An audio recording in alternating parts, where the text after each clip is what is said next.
BBA, BCA, BCom computer కోర్సులో 100% placement లభించే ఏకైక డిగ్రీ కాలేజ్ కూకట్పల్లిలోని I3 డిగ్రీ కాలేజ్ 8367215215.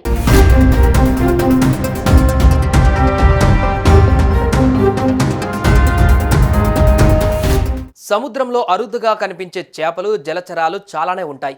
అప్పుడప్పుడు సముద్ర తీరంలో కనిపిస్తుంటాయి. కొన్ని ఆశ్చర్యానికి గురి చేస్తుంటాయి. అయితే మెక్సికోలోని పసిఫిక్ తీరంలో డూమ్స్ డే ఫిష్ అనే చేప కనిపిస్తే అక్కడి ప్రజలు భయాందోళనకు గురవుతున్నారు. ఇంతకీ వారి భయానికి కారణమేంటి?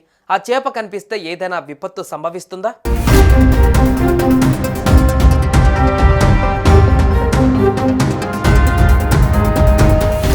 మెక్సికో నుండి వచ్చిన ఒక వీడియో సోషల్ మీడియాలో వైరల్ అవుతుంది.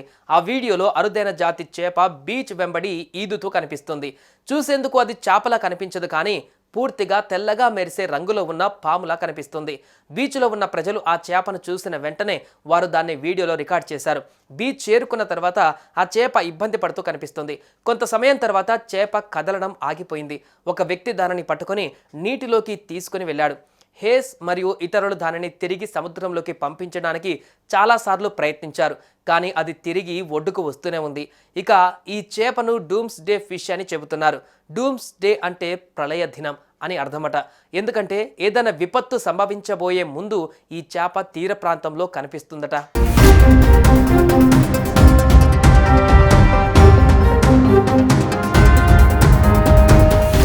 జపాన్ పురాణాల ప్రకారం ఈ చేపను messenger of the sea God అంటారట.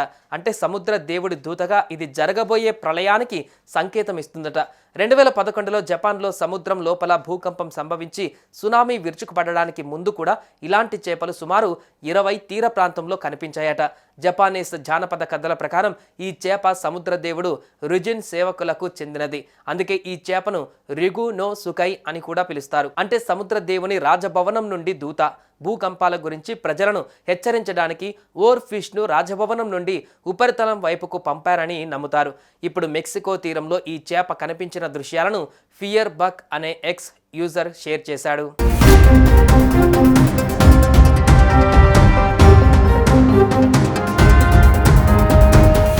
ఫ్లోరిడాలోని న్యాచురల్ హిస్టరీ మ్యూజియం వారు తెలిపిన ప్రకారం అరుదైన డూమ్స్ డే ఫిష్ 36 అడుగుల పొడవు వరకు పెరుగుతుందట.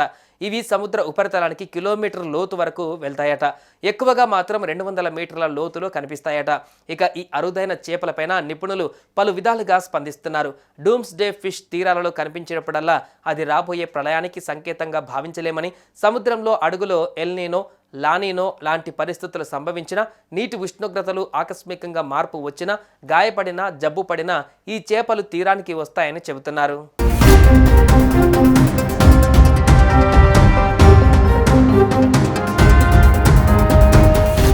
సుమన్ టీవీలో మీ పర్సనల్ అండ్ బిజినెస్ ప్రమోషన్స్ కోసం కింది నెంబర్కి కాంటాక్ట్ చేయండి.